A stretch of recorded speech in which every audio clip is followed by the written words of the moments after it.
Very good afternoon, everyone. I hope all of you are doing good. I am Sumita Panigri, and on behalf of the Holy Teaching family, I welcome you all to today's class. I'm teaching a science class 9, and we are reading chapter 3, that is atoms and molecules. Okay, and this is your first part. And मैंने already दो chapter cover कर लिए हैं. अगर आपने नहीं देखा है तो आप प्लेलिस्ट में जाके देख सकते हो. ठीक है. So before starting the class, let me remind you that eTuition is providing quality education for your better tomorrow. So don't forget to subscribe our YouTube channel or download the app from Play Store. Okay. So without wasting any further time, let's discuss what we have today. Today we are going to discuss laws of chemical combination, Dalton's atomic theory. Fine. चलो तो ये दो चीज़ें ही हमें पढ़नी है. पढ़ते हैं. तो first is what are laws of chemical combination. ठीक है, कुछ लॉ है केमिकल कंबाइन करने के, उसी के बारे में पढ़ेंगे. चलो, तो first law of chemical combination is law of conservation of मास. इसके बारे में आपको ऑलरेडी पता होगा, थोड़ा बहुत आइडिया होगा. नाम से भी पता चल रहा है कंजर्वेशन ऑफ मास, यानी LHS में जितना RHS में भी उतना. ठीक है, ये डेल्टॉन ने एटॉमिक थ्योरी, डेल्टॉन ने दिया था ये पर्टिकुलर थ्योरी. ठीक है. चलो, तो यहाँ पे क्या पता चल रहा है कि law of conservation of mass states that mass can neither be created not destroyed in a chemical reaction. तो एक पहला लॉ जो है केमिकल कॉम्बिनेशन का, उसका नाम है law of conservation of mass. Sorry. तो law of conservation of mass क्या बताता है कि mass neither created not destroyed chemical reaction. आप कभी भी कोई केमिकल रिएक्शन, दो पर्टिकुलर रिएक्टेंट्स को रिएक्ट करते हो in order to give rise to product, तो ये होता क्या है कि जितना LHS में होता है उतना ही RHS में ही होता है, और उस सिस्टम के अंदर ही उतना मास रहता है, उसके बाहर नहीं जाता है. ठीक है. So what it states, mass can neither be created not destroyed. एक केमिकल रिएक्शन के दौरान ना ही मास क्रिएट होता है ना ही डिस्ट्रॉय होता है, बस LHS से RHS एक जगह. ठीक है, यानी कि आप यहाँ हो आप वहाँ गए, कुछ चेंजेस नहीं आया. ठीक है. Next, this means that during a chemical reaction the sum of the masses of the reactants and products remains unchanged. यानी जितना लेफ्ट साइड में होता है उतना ही राइट साइड में होता है. डिफरेंस कुछ नहीं होता, ना ही कुछ नया प्रोड्यूस हो रहा है और ना ही कुछ डिस्ट्रॉय हो रहा है. सब उसी के अंदर है, उतना ही एटॉम और उतना ही मॉलिक्यूल्स. ठीक है, तो ऐसा कंफ्यूज नहीं होना. This is the first law of conservation of mass. Mass उतना ही रहता है. चलो, नेक्स्ट क्या है. टेक सम सोडियम सल्फेट, थोड़ा देखते हैं इसमें. Take some sodium sulphate solution in a conical flask and some barium chloride solution in ignition tube. तो हम एक ट्यूब लेंगे जिसमें कि बैरियम क्लोराइड सोल्यूशन लेंगे. ये this is the experiment. Okay, not this one I guess. Let's see. Okay, तो यहाँ क्या करेंगे, सोडियम सल्फेट सोल्यूशन आप एक कॉनिकल फ्लास्क में ले रहे हो और बैरियम क्लोराइड सोल्यूशन आप एक इग्निशन ट्यूब में ले रहे हो, एक ट्यूब के अंदर ले रहे हो. ठीक है, दो सोल्यूशन दो जगह ले लिया. Hang the ignition tube in the flask by thread and put a cork on the flask. ये वाला आपके बुक में. ठीक है ना. Find the mass of the flask on the balance. अब ये देखो, यही पर्टिकुलर चीज़ है. आप देख रहे हो ना यहाँ पे मास कांस्टेंट है दोनों साइड. देखते हैं. तो हैंग ऑन द इग्निशन. हाँ, तो यहाँ पे क्या किया कि देखो, सोडियम सल्फेट सोल्यूशन एक कॉनिकल फ्लास्क में भरा है, राइट, और एक ट्यूब के अंदर वो बैरियम सल्फेट लिया. अब क्या किया, hang the ignition tube in the flask by thread and put a cork on the flask. Find the mass of the flask on the balance. तो ये पर्टिकुलर इसने क्या किया कि पहले एक फ्लास्क लिया, फ्लास्क में सोडियम सल्फेट सोल्यूशन डाल दिया. अब एक टेस्ट ट्यूब लिया, टेस्ट ट्यूब में बैरियम सल्फेट सोल्यूशन डाल दिया. अब एक कॉर्क दबा के, ठीक है, इट गॉट द बैलेंस कि कितना ज़्यादा एक बैलेंस मशीन के ऊपर रख के चेक किया कि कितना ग्राम है. क्या पता चला, 300.23 ग्राम्स. Fine, no issues. अब क्या हुआ, then tilt the flask. Tilt कर दो थोड़ा सा. टिल्ट कर दिया तो chemical reaction takes place and sodium chloride and या बैरियम सल्फेट आर फॉर्म्ड. अब क्या हुआ कि ये टिल्ट कर दिया, जैसे कि आपको पिक्चर में दिख गया. तो टेस्ट ट्यूब के अंदर जो आपका बैरियम सल्फेट था वो निकल गया. ठीक है, तो बन गया कैल्शियम सल्फेट. तब वो अचेंज हो गया. अब क्या बन गया, सोडियम क्लोराइड और बैरियम सल्फेट फॉर्म हो गया. ठीक है, फिर से उसने चेक किया तो क्या बना, क्या मिला, उतना ही पर्टिकुलर मास है, 300.23. कुछ चेंज नहीं हो रहा है. रिएक्शन लेकिन हो रहा है. सोडियम सल्फेट और बैरियम क्लोराइड के बीच में रिएक्शन हो रहा है, बन रहा है कैल्शियम सल्फेट प्रेसिपिटेट और NaCl सोल्यूशन में, लेकिन इसमें कुछ चेंज नहीं आ रहा है मास का। पहले 300.23 ग्राम था, अब भी रिएक्शन करने के बाद भी 300.23। तो इससे क्या पता चलता है हमें? इससे हमें पता चलता है the first law, that is law of conservation of मास। तो आप कोई भी रिएक्शन कराओ, आपका मास जो रिएक्टर में था उतना ही प्रोडक्ट में मिलेगा, यानी there will be no change. Okay, doesn't matter how vigorous the reaction was. Okay, you got it? This is the example. Okay, next. The second is law of constant proportion. The first was law of constant law of conservation of mass, यानी कि हमने देखा कि reaction करवाने के बाद भी जितना रिएक्टर में था उतना ही प्रोडक्ट में मिला हमें। अब लॉ ऑफ कांस्टेंट प्रोपोर्शन देखेंगे। ठीक है, लॉ ऑफ कांस्टेंट प्रोपोर्शन क्या होता है अब देखते हैं। सेकेंड जो लॉ है, okay, law of constant proportion states that in a chemical compound the elements are always present in a definite proportion by mass. इसका क्या मतलब है? लॉ ऑफ कांस्टेंट प्रोपोर्शन ये बताता है कि एक केमिकल कंपाउंड में एलिमेंट एक पर्टिकुलर मास में ही प्रेजेंट है। जैसे कि H2O आपका है, कंबाइन करेगा दो एलिमेंट ऑफ H2O में क्या है? H2O में दो हाइड्रोजन और एक वाटर है और एक ऑक्सीजन है। हमेशा एक पर्टिकुलर रेशियो में ही वो कंबाइन करके कॉम्पोनेंट या कंपाउंड बनाते हैं। ठीक है, आप कोई भी कंपाउंड बनाते हो, जो दो पर्टिकुलर एटम्स रिएक्ट करेंगे, अलग अलग एटम्स रिएक्ट करके एक मॉलिक्यूल बनाएंगे, कंपाउंड बनाएंगे, तो ये जो रिएक्ट करेंगे पर्टिकुलर रेशियो में ही रहता है, हमेशा वो फिक्स्ड रहता है। ठीक है, और H2O का जिसमें कि दो हाइड्रोजन और एक ऑक्सीजन मॉलिक्यूल रिएक्ट करा रहा है, उसका क्या रेशियो है? 2:16 और 1:8 बाय मास, यानी कि क्या है? हाइड्रोजन 2 और ऑक्सीजन 16। ऑलराइट, हाइड्रोजन का एटॉमिक मास कितना है? 5 और ऑक्सीजन का है 16।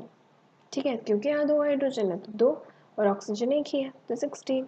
आप डिवाइड कर सकते हो, काट सकते हो, 1/8 बाय मास, यानी कि प्रोपोर्शन दोनों का हमेशा सेम रहेगा, चाहे वो 2H2 हो 8H2 हो, डजंट मैटर। 2H2 होगा तो क्या होगा? 4 होगा, ऑक्सीजन का आ जाएगा 32, फिर से डिवाइड कर दो, सेम आ जाएगा 1/8।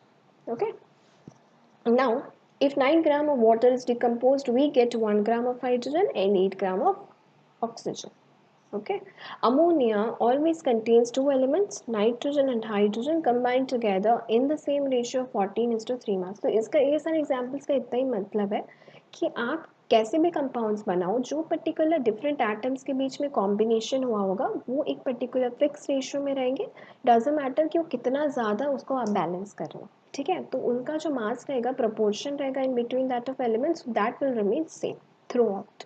ओके, पहले हमने क्या पढ़ा? कंजर्वेशन ऑफ मास, यानी रिएक्टेंट्स में जितना भी पर्टिकुलर आपका रहेगा एटम्स, आपका बाद में क्या हो गया, क्या आया?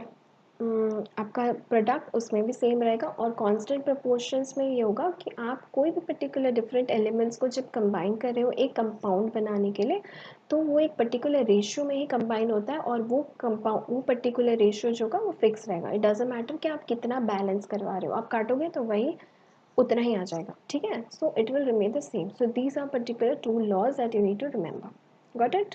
ओके, किसी को समझ नहीं आया तो मेरे को पूछ सकते हैं। यहाँ पे एग्जाम्पल देखो, वाटर मॉलिक्यूल, दो पर्टिकुलर वाटर मॉलिक्यूल है, 2H है और यहाँ पे 1O है। दो पर्टिकुलर कंबाइन करें डिफरेंट हाइड्रोजन ऑक्सीजन के साथ इन द रेशियो 1:8। ठीक है, यानी 2:16। वैसे आप अमोनिया का कर सकते हो, NH3, N का होता है 14 एटॉमिक मास और H का होता है 3, 14:3। ठीक है, तो सेम रहेगा थ्रू आउट। वैसे ही H2O का आपने देखा। So this is the particular rearrangement, और ये जो होता है आपका रेशियो जो होगा थ्रू आउट कॉन्स्टेंट रहेगा इवन आफ्टर बैलेंसिंग। आप जब कट करोगे सेम आ जाएगा। ओके, नेक्स्ट हम पढ़ने वाला Dalton's atomic theory. Now what is Dalton का एटॉमिक थ्योरी? डेल्टन ने कुछ थ्योरी दिया हुआ था, ये बहुत इंपॉर्टेंट है। ठीक है, तो हम इसके बारे में पढ़ेंगे। The matter is made up of tiny particles called atoms, and you have to remember these points. I cannot help anything else. आपको इसके बारे में एटॉमिक थ्योरी आपको याद करना पड़ेगा डेल्टॉन का। ठीक है, चलो, तो डेल्टॉन जो साइंटिस्ट थे वो ऐसे लिखते थे, देखो, he is the person who have given the Dalton's atomic theory. ठीक है, he have given some points, you have to remember this. चलो पढ़ते हैं। उन्होंने क्या बोला? फर्स्ट थ्योरी जो डेल्टन ने दिया था वो ये था कि matter is made up of tiny particles called atoms. तो जो मैटर बना हुआ है उन्होंने बोला जो भी पर्टिकुलर मैटर चाहे वो आपका गैसियस फॉर्म में हो या फिर वाटर वाला लिक्विड हो या सॉलिड हो, वो कुछ टाइनी पार्टिकल से बने हुए छोटे पार्टिकल से जो हमें दिखता भी नहीं। We have already read it right, हम स्टेट्स ऑफ मैटर में पढ़ चुके हैं। तो ये जो छोटे छोटे पार्टिकल्स हैं उनको उन्होंने क्या नाम दिया, एटम्स। ठीक है, उन्हें उनको क्या बोला डेल्टॉन ने, एटम्स, जो कि हमें दिखता भी नहीं right. Next, atoms are indivisible and can not be created और destroyed in a chemical reaction. उन्होंने ये बोला दूसरे पॉइंट में कि एटम इनडिविजिबल है एंड एटम जो है दुनिया का सबसे छोटा पार्ट है एटम, उसको हम और डिवाइड नहीं कर सकते। जैसे कि पर्टिकुलर कंपाउंड, कंपाउंड H2O ले लो, H2O में H अलग निकलेगा और एक H अलग निकलेगा, O अलग निकलेगा, उसको हम तोड़ सकते हैं पर वही H को हम और नहीं तोड़ सकते। ठीक है, so that is an hydrogen atom जो कि इनडिविजिबल है। ओके, एंड ना ही वो बनता है और ना ही डिस्ट्रॉय होता है chemical reaction. Got it. What is the third point, atoms of a given element are similar in mass and property. जो भी एटम है डिफरेंट एलिमेंट्स के, ठीक है, आर सिमिलर इन मास, ठीक है, और प्रॉपर्टी। तो एक पर्टिकुलर एलिमेंट है, सपोज आप हाइड्रोजन ले लो, तो उसका सेम मास रहेगा, उसका मास रहता है 1 एटॉमिक मास, और प्रॉपर्टीज में इसका सेम रहेगा, चाहे वो 1 हो, 2 हो, 10 हो, 12 हो, doesn't matter. Okay, atoms of different elements have different masses and physical properties. Now अगर आप ऑक्सीजन ले लो तो उसका मास अलग होता है, that is 16 in mass, and उसकी प्रॉपर्टीज अलग है as compared to that of your hydrogen. Got it. And next is atoms combine in small whole number ratios to form compound. जैसे कि हमने देखा रेशियो बनाता है, जैसे कि आप H2 कंबाइन करो तो 2:16 आता है, काट दो 1:8, यानी कि होल नंबर में कंबाइन होते हैं। And in a given compound related number kind of atoms are constant. ठीक है, और एक पर्टिकुलर कंपाउंड में एटम जो होता है वो कांस्टेंट रहता है। ये डेल्टॉन है, एग्जाम्पल देखते हैं। One oxygen atom at 16 mass units each, that is 16 mass units. एक पर्टिकुलर ऑक्सीजन में 16 एटॉमिक मास होता है, और दो हाइड्रोजन में, एक हाइड्रोजन का एक यानी दो है, यानी कि 2 मास मिला के 18। This is what Dalton has given an atomic theory. Got it. इसके बारे में हम और डिटेल में नेक्स्ट क्लास में पढ़ेंगे। ठीक है, this is just a brief discussion for today. All right, so what we actually discussed today, let's see. First is laws of chemical combination हमने पढ़ा. The first law, that is law of conservation of mass. It means mass can neither be created nor destroyed in a chemical reaction. यानी जितना reactant में होगा उतना ही mass आपको product में मिलेगा. There will be no change. Okay. Even after your balancing. और इसका सबसे अच्छा एग्जाम्पल हमने देखा कि हमने क्या दो पर्टिकुलर सोल्यूशन लिया, एक पर्टिकुलर कॉनिकल क्लास में लिया और एक सोल्यूशन हमने टेस्ट ट्यूब में लिया। उसके बाद हमने कॉर्क लगा के उसको मेजर किया, 300.23 ग्राम आया। अब उसी दो सोल्यूशंस को जब हमने मिक्स कर दिया, एक विगरस रिएक्शन जरूर हुआ, but even after reaction what we got, the mass was constant. It means that before reaction the mass was same and even after your reaction the mass was same. Now the second law is law of constant proportion. Now what is law of constant proportion?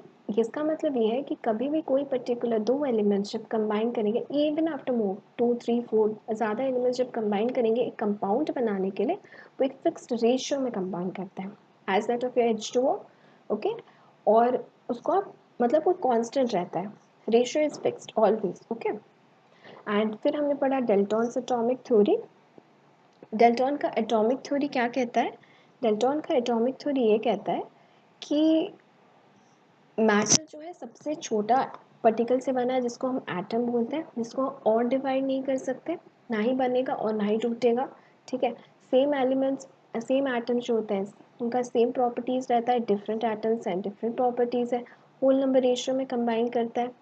और last वाला हमने देखा कि आप जब combine करोगे तो whole number में आएगा। सपोज अब जैसे कि हाइड्रोजन एक होता है एटॉमिक मास और ऑक्सीजन का 16, तो अगर आप H2 को कंबाइन करोगे तो H है 2 यानी 2 और 16 आपका हो गया एक ऑक्सीजन, तो ये 18 बन रहा है।